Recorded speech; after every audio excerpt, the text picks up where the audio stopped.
If all you do for the next 3 years is just focus on increasing your recurring revenue and your top line doesn't change at all, you have truly increased the value of your company. And people don't think along those lines when they prepare their company to be sold.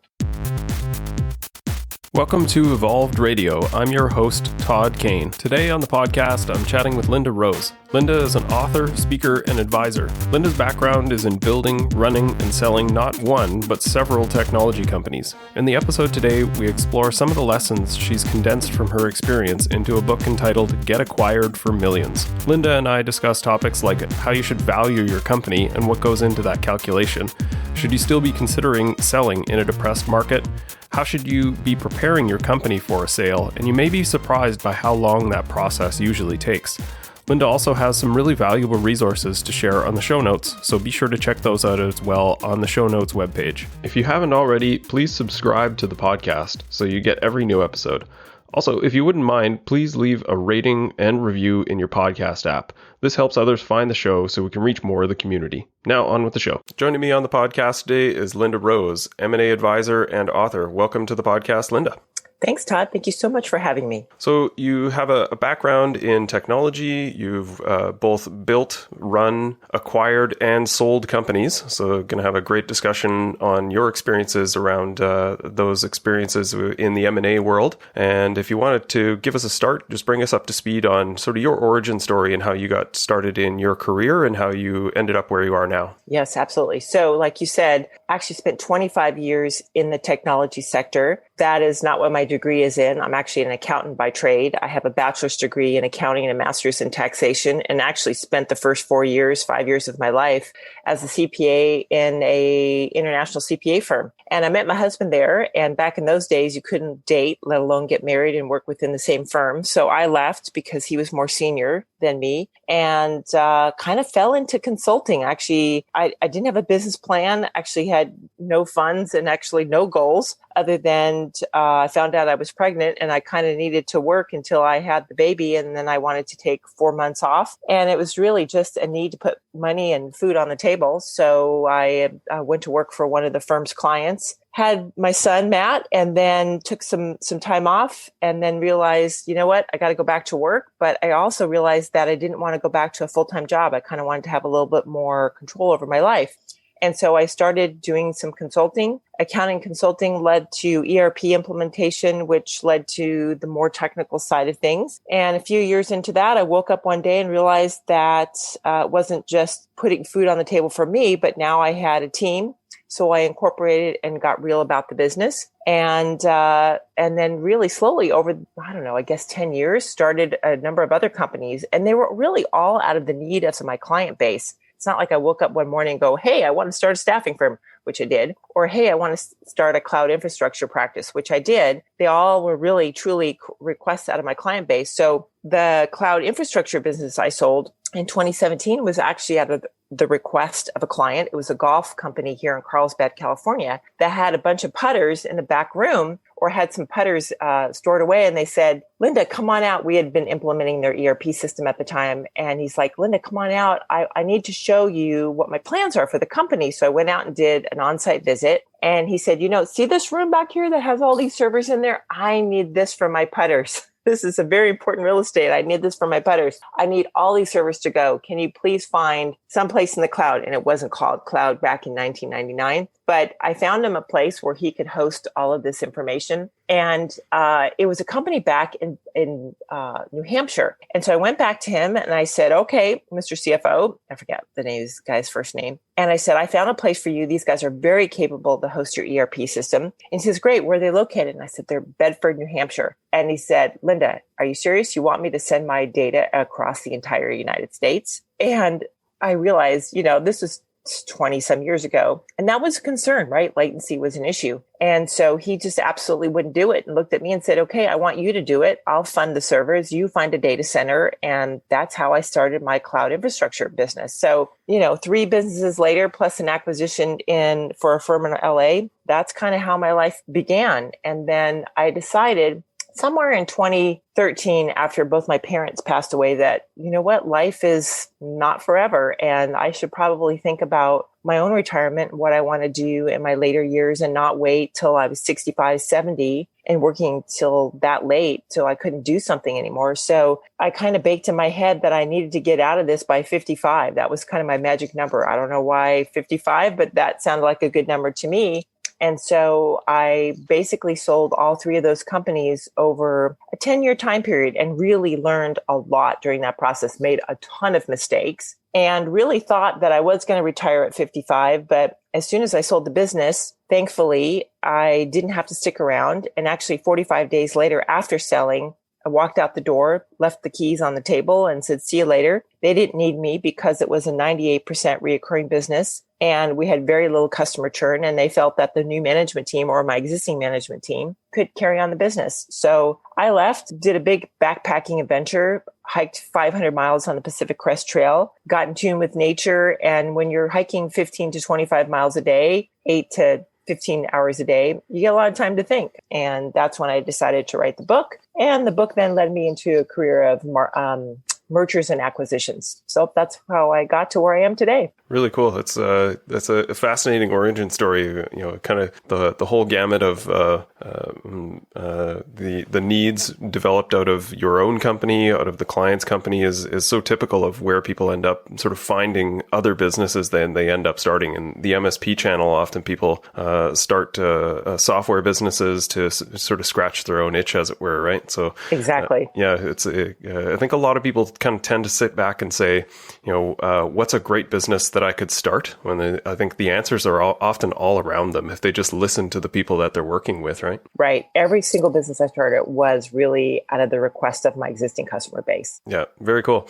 I want to ask you, like, what were some of the things that surprised you when you were selling your business? I mean, you said you kind of you made a ton of mistakes in the process, and I'm sure everyone does certainly on their first sale, because there's so much that you just don't know, especially if you've not read up on it, you've not got some advisory services or something like that. What were some of the surprises that either caught you off guard or had created some stumbling blocks for you? Sure. So the first sale I had was my staffing firm, which I had for 9 years, and I did sell that to my partners. So, you know, it was a very congenial sort of thing. And I did do some research on comparables within that industry, but I just wanted to make sure that the company went on and we were still good friends. And so I'm sort of going to discount that, other than the fact that I learned a lot in the legal process of that.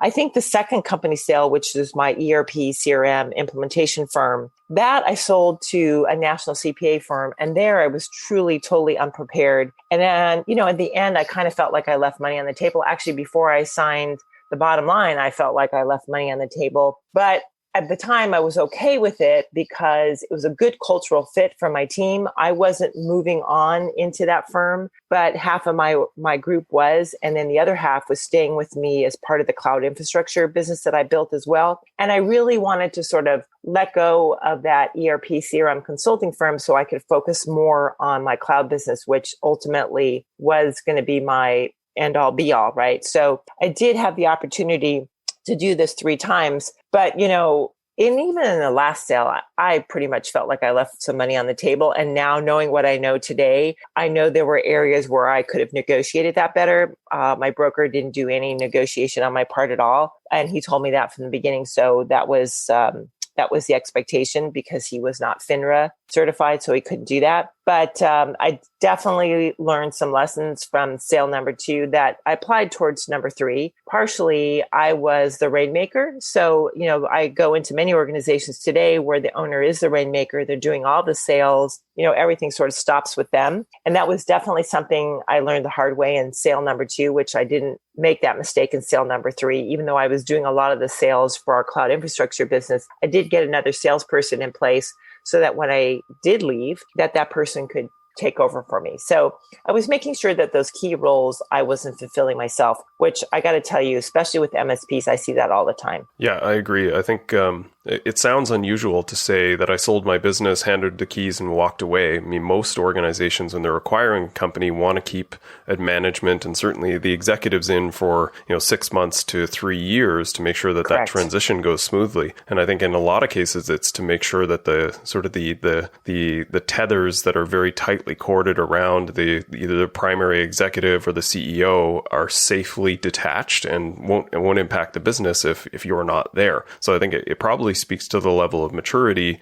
some degree the business model, but that you would actually sort of put some thought through those things and make sure that you were building a business that ran itself without you, and you obviously provided a lot of function and a lot of value to the organization, but you also weren't integral, right? Right. Yes. The third company I wasn't. My name was on all the companies, and that originally was by design. And so people always knew there was a rose behind the scene. But in the last company, most of these people didn't, they knew there was a rose out there, but they didn't even know that actually because they didn't interact with me. Occasionally somebody would go to the website and go, oh, there is a rose behind this name. And they would reach out to me, but it was very rare. I've seen sort of a decreased level of activity for a couple of reasons. One, I think people are just focused in other places. The last probably 2 years were just a white hot excitement around M&A, and certainly in the MSP channel, with a lot of PE money floating around, a lot of mergers, and a lot of opportunity to be had. But that has definitely slowed considerably since the COVID era. And I wanted to get your perspective on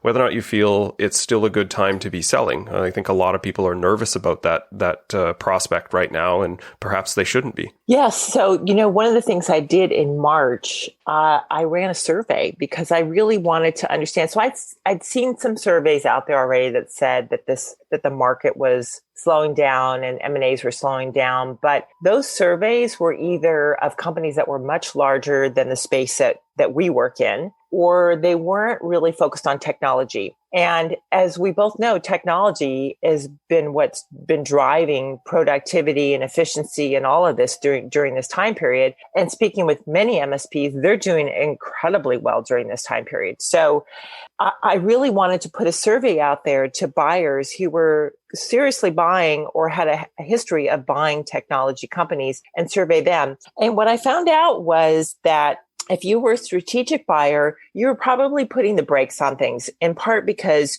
those competitors or strategic buyers, as we call them, wanted to conserve the cash that they had, right? So making an acquisition, you typically have to do some cash up front, or if you're not using your own cash, you're going to the bank and financing that.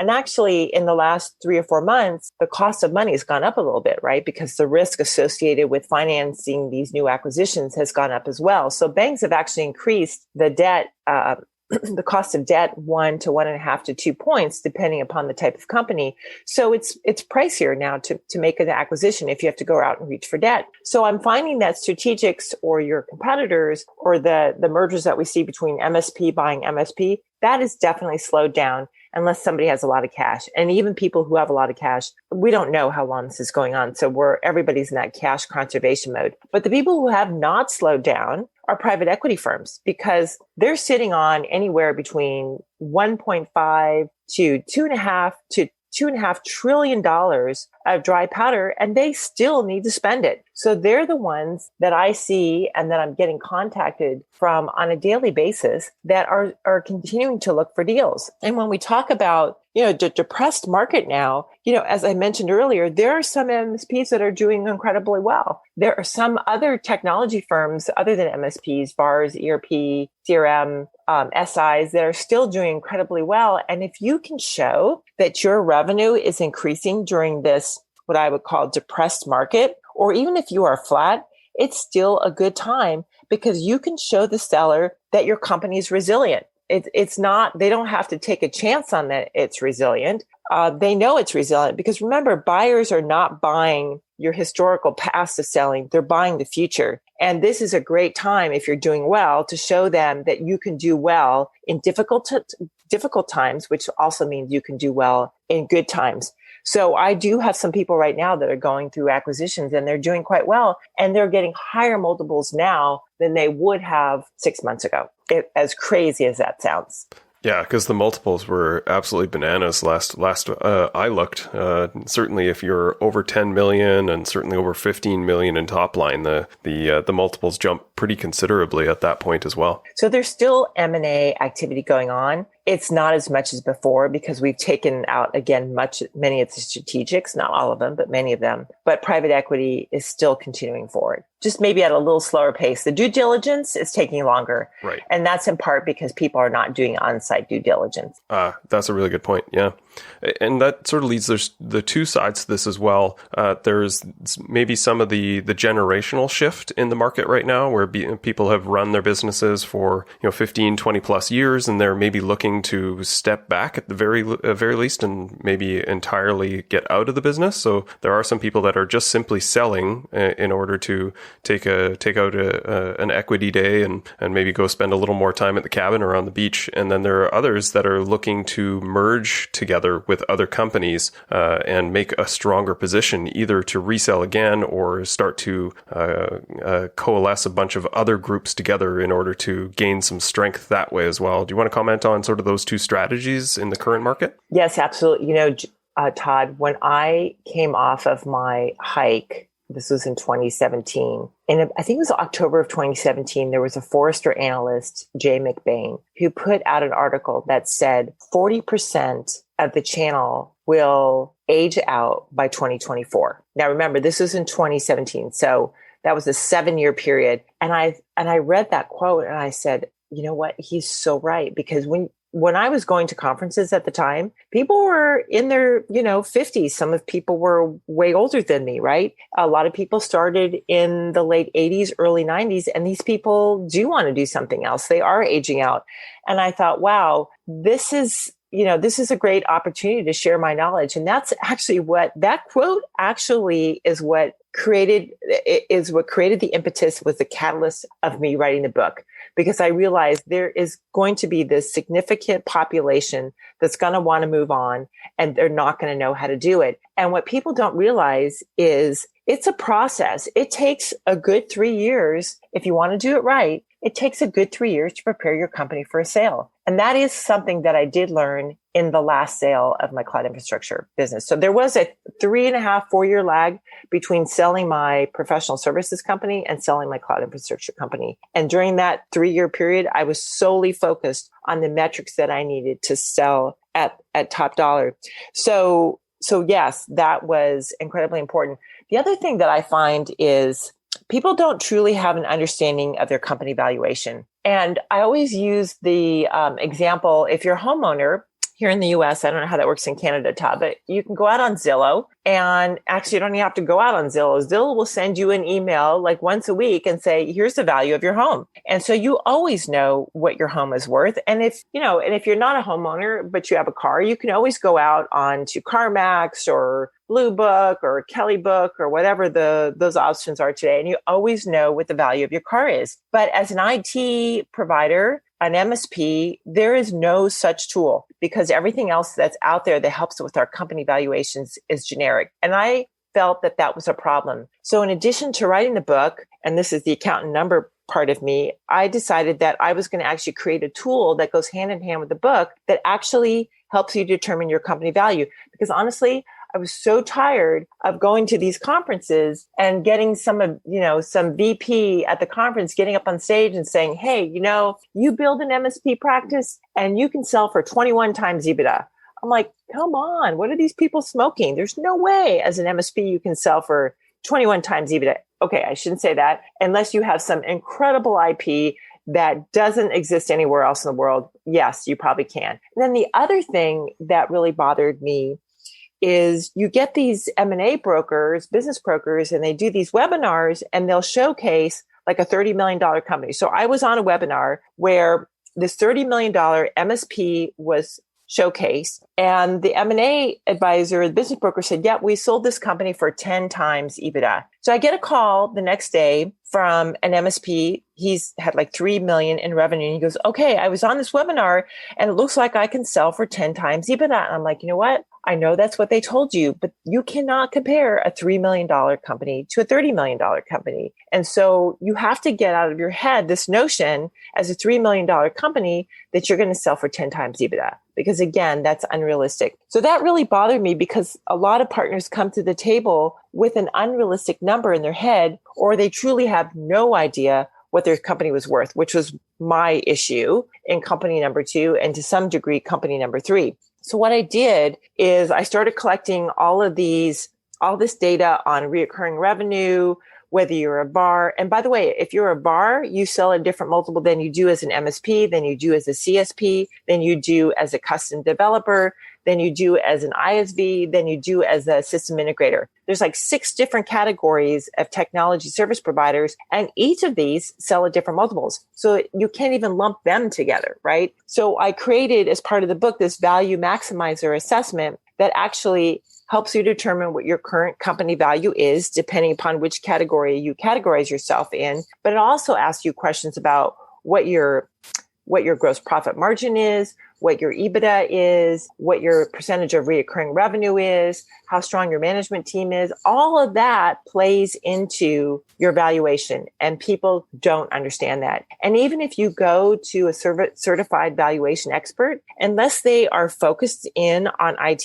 and I only know one company that is, you're still going to get a valuation that is probably unrealistic or not truly what you're worth, or not what a private equity firm or competitor would buy you at. So that really prompted me to write this assessment. That's awesome. Yeah, it's any tools that people can have to have a sort of a better, more actual valuation versus what people sort of hear and just sort of scratch on the back of a napkin based on their top line. It gets really sketchy. It's interesting. You kind of note like the 2 things there that there's some hard metrics that can be used, but I think the part that people don't really put a lot of thought to or even work towards in their business is the squishy part that is really tough to value, but is also probably the most important as a part of your valuation beyond how much cash does this company generate. It's how does it actually operate? And I think that's the part that people don't really understand when they've not been through this process, that they're going to ask you, what is the hierarchy, the roles and responsibility, who's responsible for what, how do these people track their metrics, let me see your SOPs. It's all the operations side of the house that really determines whether or not a business can be valued at a higher basis, because the fact that it can run itself and it doesn't require a bunch of muscle power to make sure that this thing operates every day, that it can kind of go on autopilot for a couple of days and get by. I think that's a really important distinction that a lot of people don't know before getting into this process. And that's exactly what I talk about in my book, Todd. I didn't want to sit there and write another M&A book but have a slight slant for technology service providers. I really went out there and interviewed a bunch of buyers and sellers and said, what were those things that people looked at when they were deciding what the value of your company is? And I came up with 8 value drivers. I call them 8 value maximizers that people truly need to focus on when they're preparing their company to sell. And that's what this book is about, as well as the assessment. So the assessment will actually assess those 8 value maximizers. It'll tell you where your strengths are and where your weaknesses are. And then you'll know what exactly it is that you have to work on to increase the value of your company. And that's what you said is sort of speaks directly to that it's a 3-year process, because first you have to understand where your business is at, where you're at on the scale, where you're going to get to as far as trying to value your business, and what are the sort of the hot spots that you need to work on in order to make sure that you can maximize the saleable value of your business. Is that right? Right. And I talk about this quite often. And one piece of advice that I leave behind when I do a session is, if there's one thing that there's two thought process here. Everybody, that's growing a company is like, okay, I want to grow top line revenue. I want to grow bottom line revenue. But when you're looking to sell your business, you have to do a shift in that thought process. Now it's not about growing top line revenue. It's about growing recurring revenue, right? So I take my $5 million company and I show on a slide, and I show two examples. I'm like, this $5 million company and this $5 million company, and this one has this much recurring revenue and this one doesn't, right? Guess which one is selling for more, like 4 times more than the other one, right? So if all you do for the next 3 years is just focus on increasing your recurring revenue and your top line doesn't change at all, you have truly increased the value of your company. And people don't think along those lines when they prepare their company to be sold. The other thing is the strength of your customer base. You know, how long you've had them, what is your churn rate? You really need to be monitoring that, because I can tell you right now, one of the very first reports that I'm always asked for by buyers is, give me the customer history, give me the longevity of the customer base, give me how much repeat revenue if you're a custom developer, or recurring revenue if you're an MSP, and how long has it been going on, and what's the churn rate.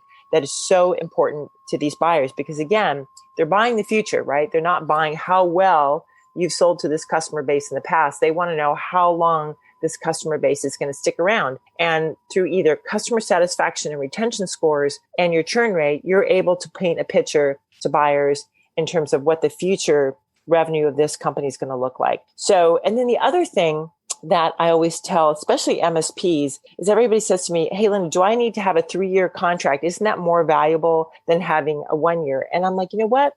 That, by the way, was the worst piece of information that was ever given to me. I was given that information by an advisor who said, you know what, Linda, you got to turn your 1-year contracts into 3. And when it came down to selling, that was not the case. My 1-year contracts that were evergreen, meaning they would renew on their own every year, were just as valuable than having a 3-year contract. And if you think about it, if you're a customer, you don't want to sign a 3-year contract. 3 years is eternity. It's too long. And plus, as a vendor, you don't know what the price of the product is that you're selling to that customer is going to look like in 3 years. So your margin may be eroding over that 3-year period if you have nothing in that contract to adjust for changes in the sales price by your vendor. So I just recommend a 1-year contract that's evergreen and that's just as valuable. I'm actually glad to hear that, because I've heard sort of similar feedback as well. And I feel like this was often driven maybe by the private equity, because now that the private equity is starting to consolidate a lot of the vendors in the industry, you see a big push towards those 3-year contracts for the MSPs themselves with the vendors that they deal with. So I assumed that was kind of the same mathematics that they were using on that side of the house, and maybe it was true. But I agree, like especially if you get into these sort of what I term as loveless marriages, where you have a client and a vendor that absolutely hate each other, but they're sort of locked into an agreement. It's not necessarily good business, and I know a lot of people are quite nervous about having to put those 3-year contracts in place for their sales group, and because they sort of recognize, I don't know, like, does this feel right? Is this even what we want to do? So for it to not have sort of the same level of influence maybe that people have been told, I think that's maybe a bit of a relief as well. It is, and it makes the selling process a lot easier. At my last company, we had 1-year contracts with a 98-day out clause. So for some reason, you were not happy with us in the first 90 days, you could leave, no problem. Beyond that, there was a buyout clause for that first year. And then really that contract would just renew, and it'd be 1 more year after that, and 1 more year after that. And that felt good to people. People felt, okay, there's not a lot of risk here. I can move on if I need to. And that's really what you need to do today, is to eliminate as much risk. And it just allowed us to pick up customers left and right. Yeah, awesome.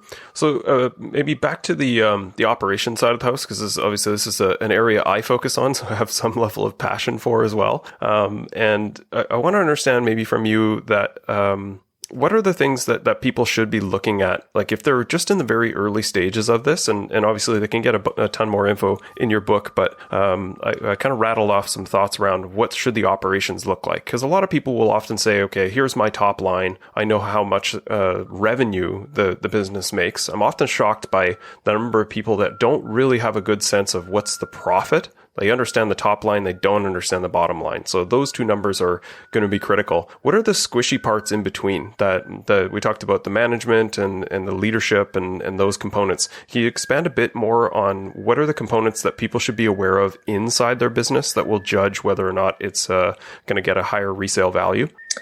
Okay, well, this may be the accountant in me, but I got to tell you, I've walked into more companies where I can't make sense of the books. And I think you got to start there because there's no way, as you said, that you can benchmark yourself against other people because there are some benchmarks out there. And I'm going to talk about the rule of 40 here in a second. So don't let me forget, Todd. I have a client right now, huge client, 70 plus million in revenue. And up until a year and a half ago, they were running cash-based accounting on QuickBooks. That's not usual. But when I looked at their financial statements initially, it was a roller coaster. There were some months that cost of goods sold was greater than sales. I'm like, how's that possible?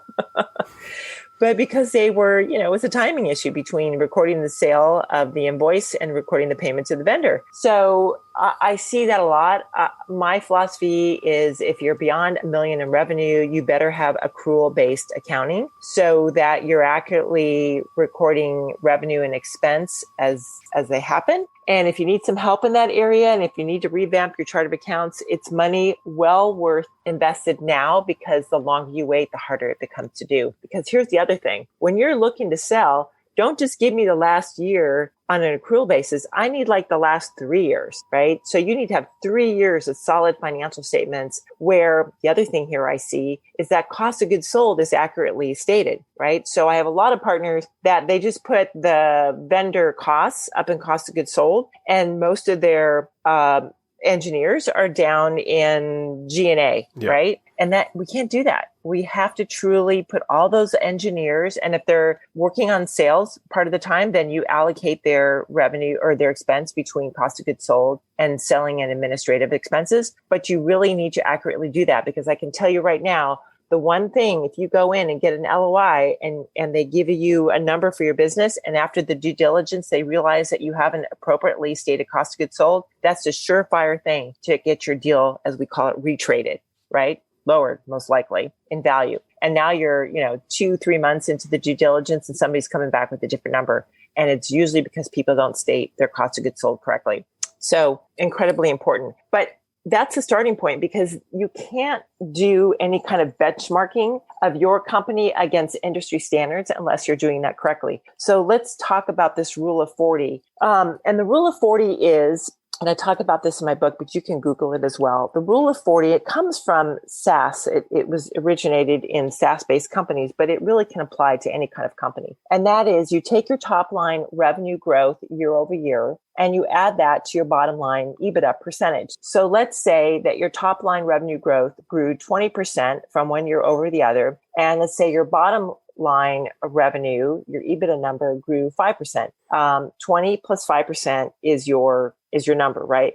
Well, what you really need to be striving for, so 20 plus 5 is 25. What you really need to be striving for is that number to be 40. And the ideal metric for MSPs is a 25% top line year over year growth and a 15% EBITDA. So 25% plus 15% equals 40. Now, here's the thing. You really can't sustain that for more than 3 years. It's very hard to do.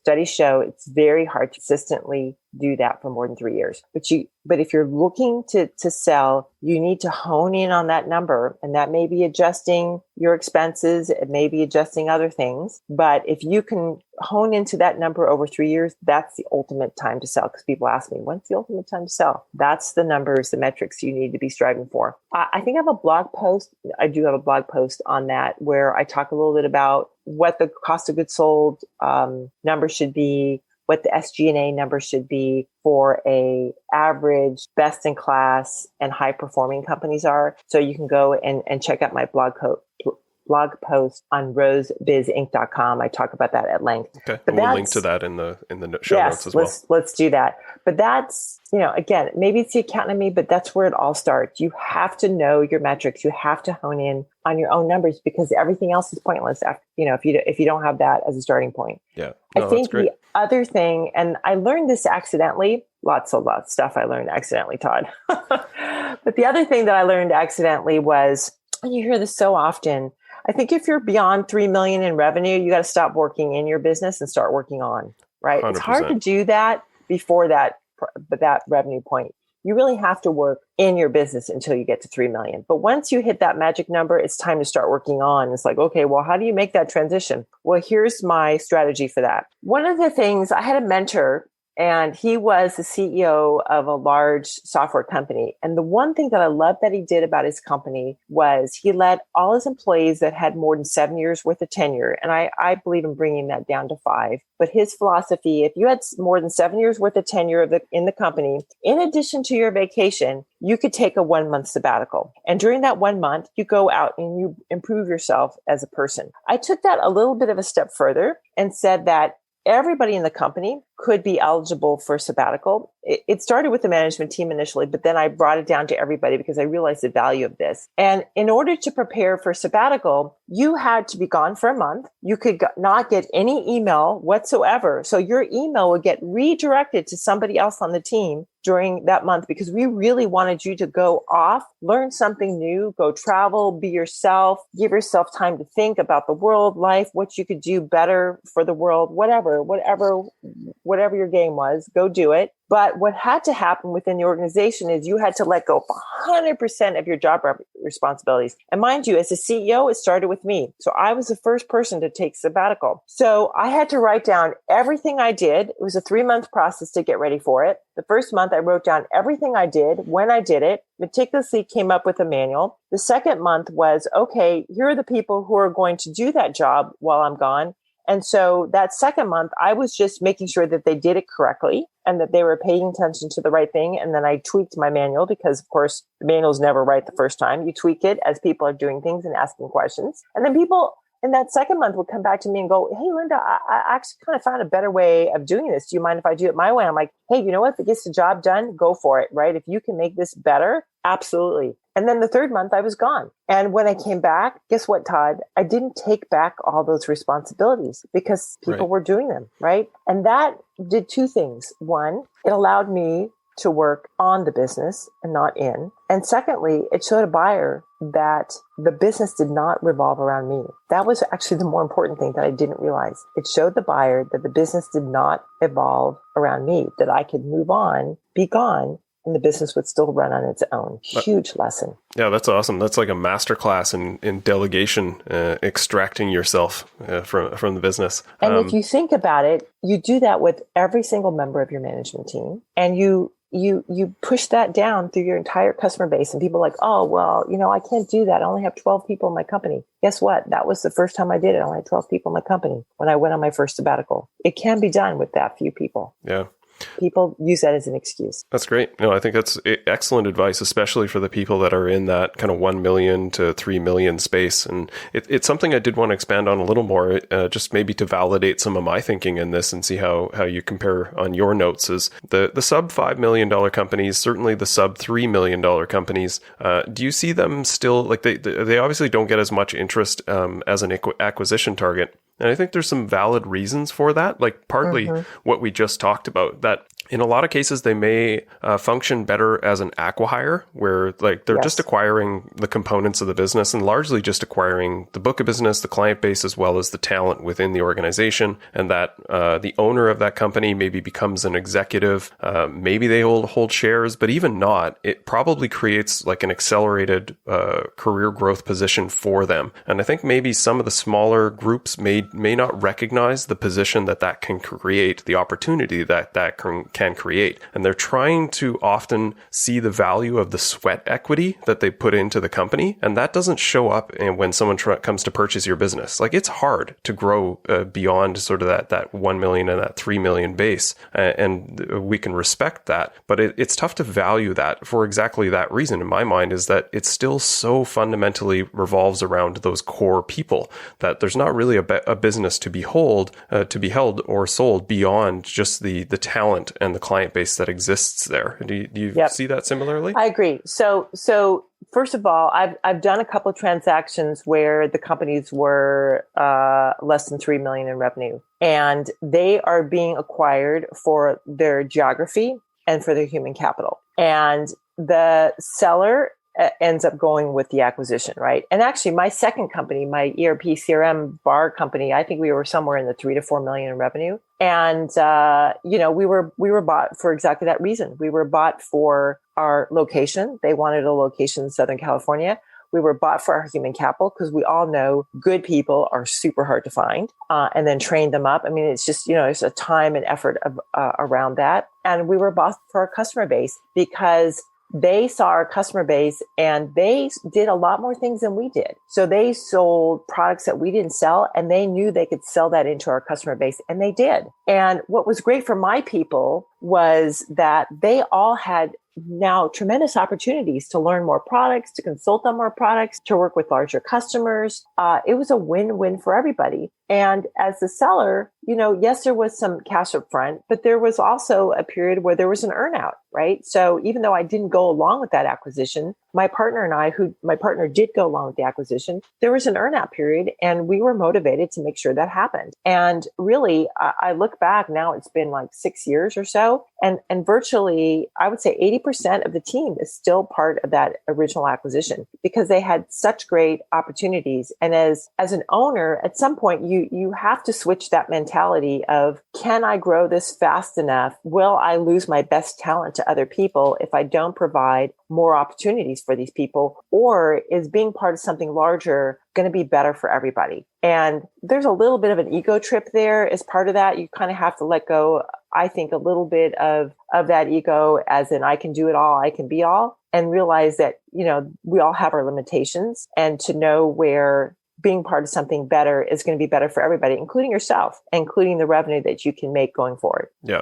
Awesomely well put. Yeah, I 100% agree with sort of your view on that set the ego aside, understand what you're actually interested in, what the benefits are for the group as a whole, I think is really, really key to what your future will behold, and for the rest of the group as well. So that's great. Well, we'll look to wrap up here. Do you have any call to action or something you would ask the listeners to do or dig into? Obviously, we're going to link to your book and have them check that out if they're interested. Any other call to action that you would call out to the listening audience? I think there's 2 comments I'd like to make to close. First of all, selling your company is a process. It's not an event. And you may only get one try at it. Thankfully, I had multiple opportunities to make mistakes, but we want to make as few mistakes as possible. And not to pitch the book, Get Acquired for Millions, but this is not a book that you buy necessarily when you're getting ready to step into that process, like in the next month. I mean, yes, you'll get a lot out of the book reading it during that process as well. But this is more of a Bible that sits kind of at your nightstand that you kind of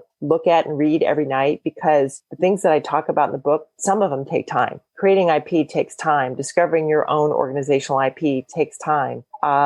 Eliminating your single points of failure takes time. Gosh, that's a huge one. And that's a tough one between that 1 and 3 million revenue time period. You always have single points of failure during those revenue time periods. Once you get beyond 3, you can start eliminating those. But really understanding the process. I actually have a quiz that you can take on how ready you are to sell. And we should put that, Todd, in the show notes as well. But the book Get Acquired for Millions, if you purchase the book, you get access to the value maximizer assessment. And so as part of the book, you get a free version of that. And also, Todd, put the book out on Audible. I forgot to mention that. It just came out like a week ago on Audible, and there's a free chapter. If you go to the book page on the website, you can listen to the first chapter for free. And it's a fictional character. His name is Robert. And we listen to his story as he's putting the final touches on his closing statement. And he talks about his 4-year journey in terms of how he got there. And I think it's a great story that everybody can relate to. And the rest of the book really talks about how you execute on that. Excellent. Well, very cool. And any social links or any places on the internet that people should reach out to find you if they want to ask you more? Yes, I'm very, very active on LinkedIn. So you can just find me under K as the initial K, Linda Rose on LinkedIn. And the same thing on Twitter, K Linda Rose on Twitter as well. Awesome. Well, I appreciate your time, Linda. And hopefully this has been helpful for everyone listening. Have a great day. Thank you, Todd. Have a great day as well.